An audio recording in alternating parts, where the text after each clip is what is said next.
बिस्मिल्लाहिर्रहमानिर्रहीम, अस्सलाम वालेकुम। आप देख रहे हैं मेरा यूट्यूब चैनल और मैं मौजूद हूँ हमारे बहुत ही प्यारे दोस्त, हमारे भाई और पाकिस्तान का एक जाना पहचाना नाम तारिक सईद साहब, जो कि पाकिस्तान के मायनास कमेंटेटर हैं। और ये भी जो हैं जिन लोगों के साथ उठते बैठते हैं, हमें पता है कि ये ख़ुद इंसाइक्लोपीडिया भी हैं क्रिकेट के, तो इनको इन एंड आउट्स हर चीज़ का अच्छा बहुत ज़बरदस्त अंदाज़ में पता है। तारिक भाई, अस्सलाम वालेकुम। वालेकुम अस्सलाम। बहुत बहुत शुक्रिया। और आपसे बहुत अरसे के बाद मुलाकात हुई, अच्छा लगा। लास्ट टाइम अबू धाबी में हम मिले थे क्रिकेट ग्राउंड पे, और उसके बाद हालांकि हम लाहौर में ही रहते हैं दोनों, फिर ये क्रिकेट ग्राउंड पे ही आमना सामना हो गया, तो जो है अच्छा लगा। सलमान भाई, आपको मिलकर टीवी पे आपको देखते रहते हैं हम। बहुत शुक्रिया। और मैंने कहा था ना, देखिए इनकी याददाश्त, इनको याद है कि अबू धाबी में जो है वो मेरे ख्याल है कि सीरीज़ थी शायद वेस्ट इंडीज़ या न्यूजीलैंड की कोई सीरीज़ हो रही थी गालिबन, या पता नहीं पीएसएल के मैचेस थे, क्योंकि इसी में हमारी जो है वो मुलाकात रही है। और आप तो हर मैच में खैर होते ही हैं। जी, न्यूजीलैंड की सीरीज़ आई बिलीव ना, मेरा बहुत पहले जब यूए में पाकिस्तान अपनी होम सीरीज़ खेला करता था, लेकिन अब तो रौनकें बहाल हो गई हैं, अच्छा लगता है। क्रिकेट वापस आ गई है, देखिए कितनी रौनक लगी हुई बाहर। बिल्कुल तारिक भाई, ये जो गनी इंस्टीट्यूट ऑफ क्रिकेट है, क्योंकि ये शुरू से हमने देखा कि मैं यहाँ पर जो है ना पहले दिन से आ रहा हूँ, और जिक्र भी किया था मैंने तारिक भाई से कि ये सक्सेस स्टोरीज़ होती हैं इस तरह की, कि आपने एक बिल्कुल बंजर मैदान जहाँ पर मट्टी पड़ी थी, और आज यहाँ पर जो है वो इंटरनेशनल प्लेयर्स हमारे जो हैं वो खेल रहे हैं। स्पोर्ट्स मिनिस्टर वहाब रियाज साहब भी यहाँ पर मौजूद हैं, तो उनसे भी हम बात करेंगे। तारिक भाई, एक्सपीरियंस कैसा रहा इस टूर्नामेंट का? यह बहुत ही अच्छा रहा, और मेरा ख्याल है इतना तवक्को नहीं कर रहे थे तो इतना कामयाब हो जाएगा। ये इतने लोग आए हुए हैं, आज आप देख सकते हैं बाहर चारों तरफ लोग जो हैं बाउंड्री के साथ लगे हुए खड़े हैं, हज़ारों। इतने लोग तो यूएई में जो होम सीरीज़ होती थी पूरी टेस्ट सीरीज़ में नहीं आते थे जितने आज एक दिन आए हुए हैं। और अभी बारिश की वजह से थोड़ा सा कहीं कहीं तातुल आ गया, और उस वजह से वो थोड़ा टूर्नामेंट का रिदम मुतासिर हुआ, लेकिन लोग फिर भी आते रहे इर्द गिर्द से और देहातों से, ये आसपास ये जो नई आबादी बनी है।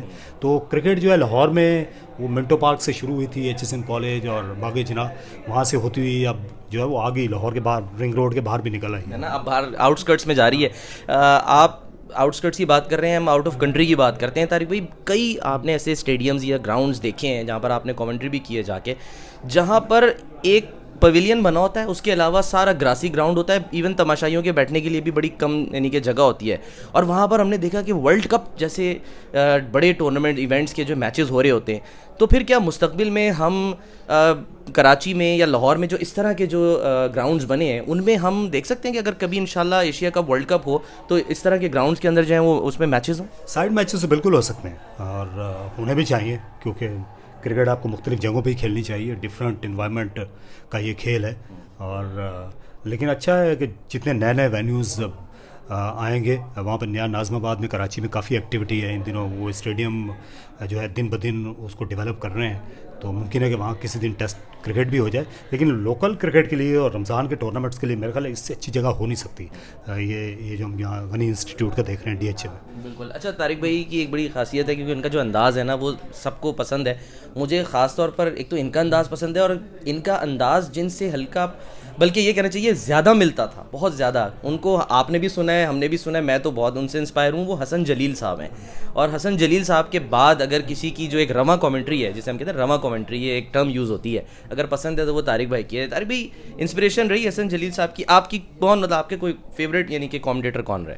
नहीं, वो डेफिनेटली जो है मैंने उनको बहुत सुना, उन्होंने मुझे बहुत सपोर्ट भी किया, मैं हमेशा उनका एहसानमंद रहूँगा। और बल्कि जो पहले पाकिस्तान में एफएम की कमेंट्री हुई थी, पाकिस्तान की तारीख़ में एफएम रेडियो पे इंटरनेशनल मैचेस की, वो मैंने और हसन भाई ने मिलकर की थी, और उनसे मैंने बहुत कुछ सीखा, मेरे उस्तादों में से हैं। और हम तो बिल्कुल जो है वो उनके सामने हम तो बिल्कुल कुछ भी नहीं, वो तो बहुत बड़े ग्रेट ब्रॉडकास्टर, सिर्फ क्रिकेट के ब्रॉडकास्टर नहीं थे, वो तो ये ऑलराउंडर थे ब्रॉडकास्टिंग के। कभी जंगी कैदी आ रहे हैं तो वाघा बॉर्डर पे कमेंट्री कर रहे हैं, कभी जो मेले ठेले होते थे लाहौर में फोर्ट्रेस स्टेडियम में, वहाँ कमेंट्री क्या करते थे, वो बहुत ही कमाल था, आउटस्टैंडिंग। जिन लोगों की यानी हमने आवाज़ सुन के, ऐसे ऐसे भी मैचेस हमने रेडियो पे सुने हैं कि जिसमें आपके रोंगटे खड़े हो जाते थे, ऐसे मैचेस, और उनकी कमेंट्री या मुनीर हुसैन साहब कर रहे होते थे, या फिर ये कि हसन जलील साहब जो हैं वो कर रहे होते थे, और भी बहुत सारे ज़ाहिर नाम हैं। अच्छा, मैं एक चीज़ ज़रा कमेंट आपका चाहूँगा क्विकली तारिक भाई का।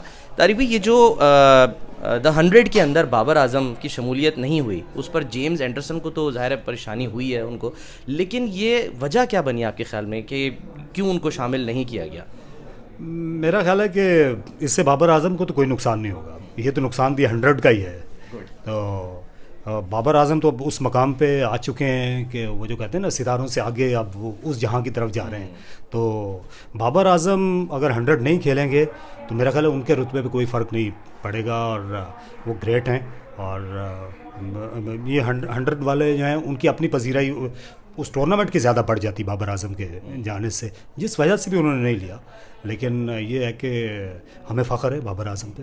लास्ट में एशिया कप में हम आपको सुनेंगे इंशाल्लाह, आगे फिर ज़ाहिर है वर्ल्ड कप भी आ रहा है, तो इंडिया का पाकिस्तान आना और पाकिस्तान का इंडिया जाना कितना ज़रूरी है क्रिकेट के लिए? ये बहुत ज़रूरी है, दोनों कंट्रीज़ को क्रिकेट हॉकी खेलना चाहिए। आपको एक दूसरे के करीब आने का, एक दूसरे के तलखियाँ कम होती हैं स्पोर्ट्स के ज़रिए। और जब इंडियन टीम यहाँ आई थी 2004-05 में, तो उस वक्त इतने लोग, हज़ारों लोग उनके साथ आ गए थे वाघा बॉर्डर क्रॉस करके। फिर अगले साल पाकिस्तान टीम वहाँ गई थी तो यहाँ से लोग चले गए थे। तो आपको एक दूसरे के करीब आने का मौका मिलता है। और हमारी तल्ख सी तारीख तो है, लेकिन कितनी देर हम आंखें उससे चुरा के रखेंगे? सही बात है, आंखें चुराएं नहीं बल्कि आंखें मिलाएं। बहुत शुक्रिया तारिक भाई, आप प्लीज़ कमेंट्री जो है वो कैरी ऑन कीजिए। तो तारिक सईद साहब हमारे साथ मौजूद, बहुत शुक्रिया आपका।